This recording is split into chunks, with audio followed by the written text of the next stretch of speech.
কেউ যদি better option পেয়ে আমাকে ছেড়ে যায় আমার কষ্ট লাগে না। আসলে ভাই আমি চাই না কেউ আমার নিয়ে অসন্তুষ্ট থাকুক, কেউ তার জীবনে আনন্দ গুলা নষ্ট হয়ে যায় বা কেউ পিছাইয়া পড়ুক। আমি চাই মানে আমার জীবনে জড়িয়ে থাকা প্রত্যেকটা মানুষ এগিয়ে যায়। এতে যদি মনে করেন যে ভাই তাগো সারার লিগে মানে এগো ভালো রাখার লিগে আমার দূরে যাইতে হয়, আমি তাই যাবো, সমস্যা নেই। মানে আর এরাও যদি মনে করেন যে মানে যদি কখনো মনে করে যে ও থাকতে ও আছে বিদায় আমাদের লাইফে এত সমস্যা, তাহলে তারা দূরে থাকুক। কারণ আমি ভাই কোনোদিনই মানুষের খারাপ চাই না। আমি চাই প্রত্যেকটা মানুষ ভাই এগিয়ে যাক, মন খুলে বাঁচুক।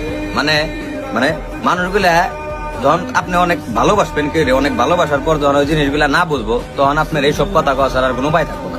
তখন আপনি নির্দ্বিধায় মানে জোর অধিকার খাতান বাদ দিয়ে আপনি ওরা মুক্ত করে দিবেন। যদি মুক্ত করে দেন তাহলে আপনি ভালো থাকবেন। কারণ অনেক করে ভালোবাসার পর যদি কেউ না বুঝে, তাহলে ওরে ভাই জোর করার কিছুই নাই। অনেক ওরে মুক্ত করে দিবেন, এটা বন্ধুই হোক, ভাই বেড়া দিয়ে হোক, গার্লফ্রেন্ডই হোক, মানে ওরা মুক্ত করে দেন। মুক্ত